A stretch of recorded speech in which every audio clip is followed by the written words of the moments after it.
Warga permukiman RT 9 Kelurahan Tengah Keramat Jati, Jakarta Timur mengeluhkan bau busuk yang timbul dari penumpukan sampah Pasar Keramat Jati.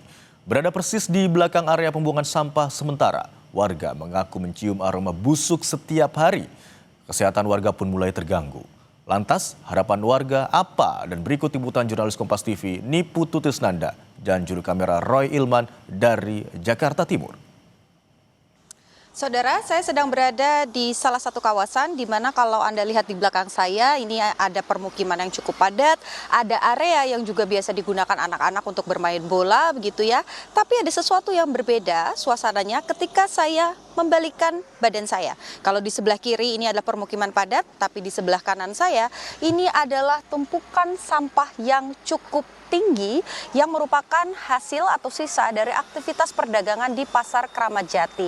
Dan kalau Anda lihat, saking tingginya tumpukan sampah ini, saudara, ini tidak bisa kemudian dibersihkan secara manual, tetapi harus dengan menggunakan alat berat seperti beko ataupun juga bulldozer untuk mengangkut sampah-sampah ini dan dimasukkan ke dalam truk-truk yang nantinya akan dibawa ke tempat pembuangan akhir atau TPA yang ada di Bantar Gebang. Dan ini tentu saja menjadi satu catatan khusus, apalagi tembok pembatas yang biasanya menjadi batasan antara rumah warga dan juga area sampah, begitu ya, pembuangan sampah di Pasar Keramat Jati ini jebol, dan akhirnya sampah-sampah itu selain turun ke area sungai, ini juga masuk ke area permukiman warga yang merupakan area atau jalan yang biasa dilalui oleh warga. Banyak keluhan yang disampaikan oleh masyarakat dari aroma busuk yang kemudian tercium oleh warga setiap hari, dan juga tentu saja keluhan-keluhan lain seperti misalnya salah satunya adalah kesehatan masyarakat, di mana air bersih ini sudah tidak bisa digunakan sehingga warga harus menggunakan air pump. Untuk mengetahui bagaimana keluhan dari masyarakat, kemudian apa sebetulnya yang diinginkan oleh masyarakat, sudah bersama kami Ketua RT. Selamat siang Bapak, boleh di sebelah sini? Oke, Pak, namanya siapa Pak? Pak Mustafa. Pak Mustafa. Pak, sebagai Ketua RT di lingkungan ini sampah cukup padat, temboknya jebol, bagaimana tanggapan warga? Tanggapan warga selama ini banyak keluhan, masalah bau, aroma bau. Terus ketika nanti banjir juga airnya meluap, imbas dari air limbahnya juga mengalir di tempat saya kalau setelah banjir.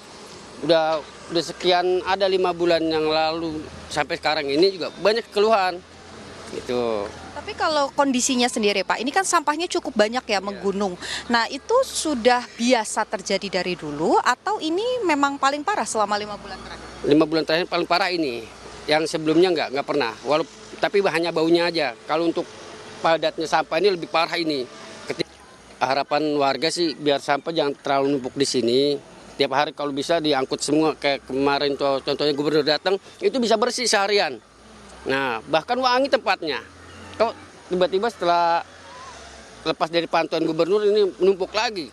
Kesannya kayak di sini penumpukan sampah yang tidak bisa dibuang lagi gitu.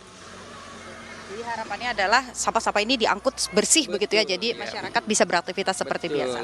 Baik, terima kasih banyak Pak RT, Pak Mustafa sudah berbagi dengan Kompas TV. Kita harapkan sampah-sampah ini bisa segera diangkut dan aktivitas masyarakat bisa kembali normal. Saudara, sebelumnya disampaikan oleh pihak manajemen dari PD Pasar Jaya bahwa memang ada target sekitar 1 pekan di mana sampah-sampah ini akan kemudian dibersihkan. Tidak hanya itu saja, dari Gubernur Jakarta sendiri, Pramono Anung, ini juga menyampaikan tidak ada isu karena pada tahun 2025 pengadaan truk pengangkut sampah ini juga sudah ditambah jumlahnya. Artinya ini menjadi kewajiban begitu ya bagi Dinas Lingkungan Hidup ataupun juga pemerintah Provinsi Jakarta, khususnya pihak manajemen dari Pasar Keramat Jati ini untuk kemudian mengangkut sampah-sampah ini hasil dari aktivitas jual beli yang ada di area Pasar Keramat Jati, sehingga masyarakat ini bisa beraktivitas seperti biasa, anak-anak bisa bermain tanpa mencium aroma busuk, dan juga tentu semuanya bisa tetap dalam kondisi yang sehat karena tidak ada lagi kontaminasi dari sampah-sampah ini. Niputu Trisnanda, Roy Ilman, Kompas TV, Jakarta.